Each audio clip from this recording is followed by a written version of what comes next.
Shalom Bapak Ibu dan Saudara yang terkasih dalam Tuhan Yesus Kristus. Selamat hari baru. Sangat senang bisa menyapa jemaat Tuhan lagi. Kami selalu berdoa jemaat di dalam damai sejahtera, kemurahan dan anugerah. Sekalipun juga kehidupan ini kadang-kadang kita lewati dengan tidak mudah, ada tantangan dan persoalan. Tapi mari yakini bahwa kasih setia Tuhan ada dan serta mendampingi Bapak Ibu dan Saudara semua dalam setiap medan juang dan medan lain kita masing-masing. Mari kita merenungkan perenungan kita dan melanjutkan apa yang sudah kita mulai beberapa waktu lalu tentang iman yang bertumbuh. Kita kemarin belajar tentang iman yang sehat adalah iman yang bertumbuh. Kemudian bertumbuhnya adalah bertumbuh ke arah Kristus.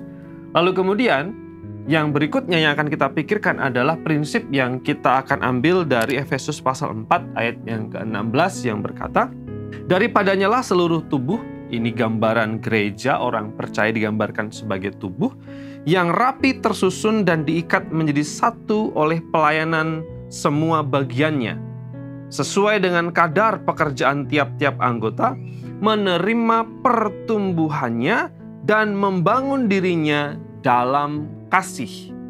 Menarik sekali karena firman Tuhan ini menggambarkan setiap orang percaya itu seperti anggota tubuh Kristus, berbeda-beda, beragam, bermacam-macam, punya bagian, porsi, tugas, panggilan, talenta, karunia masing-masing. Tapi sekalipun beragam, digambarkan di sana bahwa setiap anggota itu tersusun atau disusun dengan rapi, diorganisir, lalu kemudian juga setiap anggota itu diikat menjadi satu.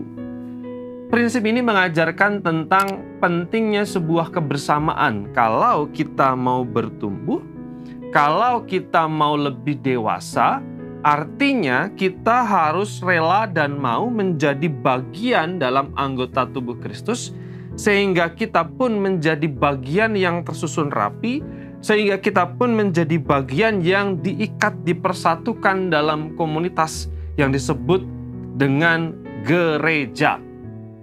Pertumbuhan iman kita adalah pertumbuhan dalam komunitas. Saya selalu bilang bahwa iman Kristen itu didesain untuk tumbuh di dalam komunitas. Atau iman yang komunal, bukan iman yang soliter, iman yang sendiri dan menyendiri.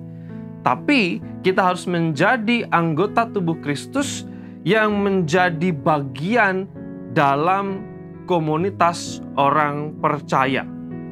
Kalau kita bicara tentang pertumbuhan iman yang dewasa, menjadi kuat di dalam iman, tidak terjadi secara instan, otomatis dan begitu saja. Seseorang datang ke KKR, kemudian altar call, berdoa, lalu kemudian pulang, dia langsung menjadi orang yang kuat secara iman.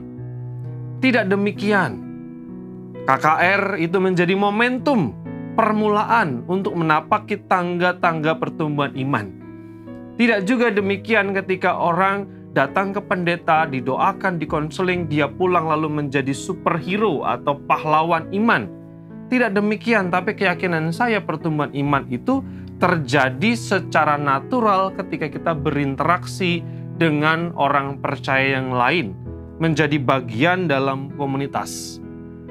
Pertumbuhan iman adalah sebuah proses seumur hidup kita.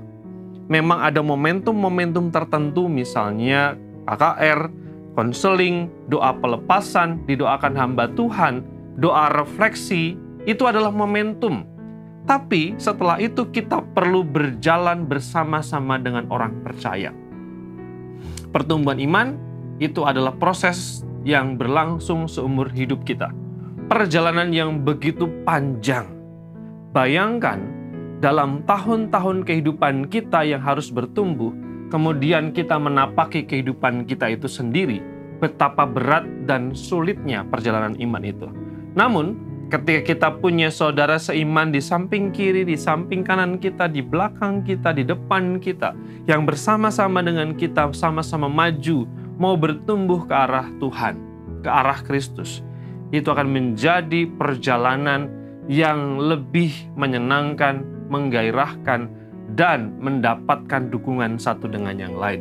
Inilah pentingnya bertumbuh di dalam komunitas iman. Kiranya firman Tuhan ini memberkati kita dan mendorong kita untuk terus setia dalam persekutuan, dalam gereja, dalam persekutuan bersama dengan orang percaya yang lain. Mari berdoa. Terima kasih untuk sabda dan kebenaran-Mu. Kami bersyukur karena kami belajar firman-Mu. Biarlah anugerah dari sabda-Mu ini kami hidupi menjadi roti hidup yang mengenyangkan jiwa kami, membuat iman kami bertumbuh. Di dalam nama Yesus kami bersyukur dan doa kami. Amin.